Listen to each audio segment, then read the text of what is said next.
The past few years have been big years of change at Honda, particularly in the side-by-side category where the Pioneer and Pioneer 4 have been strong contenders with incredible retail prices. The redesign of the Big Red to the Pioneer was not just substantial, it was radically different. Honda had taken note of consumers' concerns and produced a product that not only worked very well, but was stylized perfectly for the current marketplace demands. And following close on the heels of the standard Pioneer was the Pioneer 4, a multifunction side-by-side that not only transformed into a people mover, but did it in a Swiss Army knife way that would make MacGyver proud. And as if the Pioneer 2 and 4 with their trademark Honda quality weren't enough, the retail prices of these units are incredibly low. With nearly all ATV manufacturers pushing hard in the side-by-side category, Honda knew that they needed to step up and expand the Pioneer line. And for 2014, that's precisely what they're doing. Here's Sean McFillan to bring us up to speed. Well, we're out here today for the introduction of the Pioneer 500, which is our newest side-by-side, following up the launch last year of the Pioneer 700 and Pioneer 704. The Pioneer 500 is our newest side-by-side model. To sum it up in 3 words, it's compact, affordable, and fun. So compact, it is 50 inches wide, and what that allows is any rider on recreational trails can fit through some of those restricted trails that have width restrictions. It allows the user to load it up into the back of a full-size pickup. So what that does is eliminates the need for a consumer who may be new into the market to need to purchase a trailer, so it makes it much more simpler for them, and it allows for convenient home storage. It's affordable. So by affordable, we're going to have an MSRP of $8,499, which makes it an incredible value for the customer who's looking to enter into the side-by-side market. And fun, today you're going to experience it. You've been out here riding along. Its compact size makes it highly maneuverable in tight situations. And the paddle shifters, it's a manual transmission. It really amps up the fun factor and really makes the user engaged throughout the entire riding process. Yes, he did just say paddle shifters, and it is a first in the industry. While you may initially think this isn't for me, the truth is paddle shifters are fun, easy, and simple. The Pioneer 500 is powered by our 475cc engine, familiar with the Foreman ATV. So we took that engine and we put it into the Pioneer 500, tuned it a little bit, but it is a manual transmission. It's 5-speed. It also has reverse, and paddle shifters are on the steering column. And what the user does is while he's driving, pull the right paddle to upshift and the left paddle to downshift. And if the user wants to engage reverse, there's a simple lever in the middle of the console. You pull that, you click down until you see the center dashboard say R, and then you're in reverse. It's a lot of fun. Because of the paddle shifters, the driver's engaged the entire time, and when you're riding, you can shift through gears, going around turns. It really does increase the fun factor.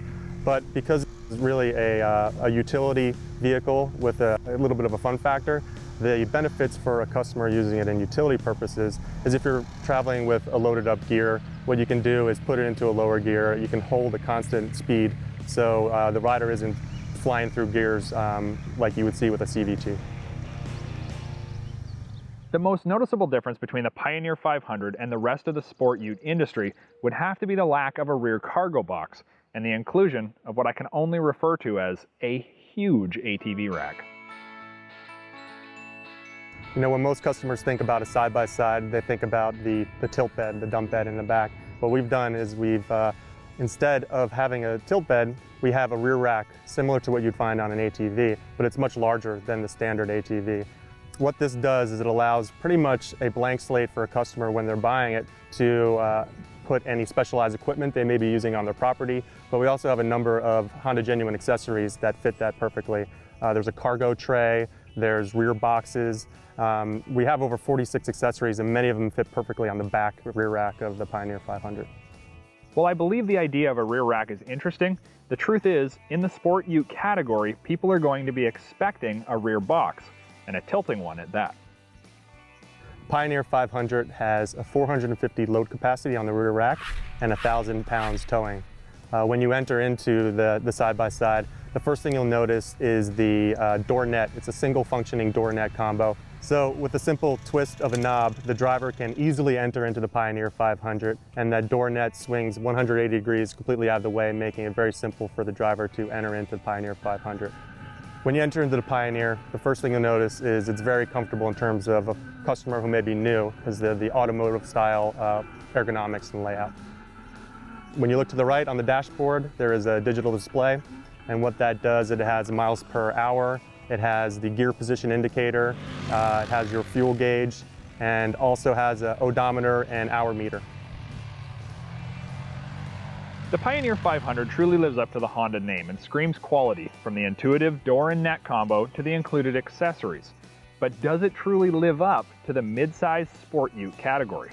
Last year, when we introduced the Pioneer 700 and 704, we kind of recommitted ourselves to strengthening our position in the side-by-side category, and we said that we're going to be out with new models. So this Pioneer 500 was an opportunity that the research and development team out of Ohio identified as almost an area where there was really very little competition. So when they set out to develop the Pioneer 500, they had a couple goals in mind. One was to be compact. They wanted it to be 50 inches wide so it could fit on those width-restricted trails. They wanted it to be affordable, so they looked to use a lot of what we already had existing technology-wise, but then bringing some learnings from the Pioneer 700 to make it even better. And the fun factor definitely comes through with the paddle shifting and the manual transmission. So with this introduction of the Pioneer 500 at this affordable price, we're really going to do unbelievable with it, and it's going to be a great value for the customer, and it's going to be great for our dealer network as well.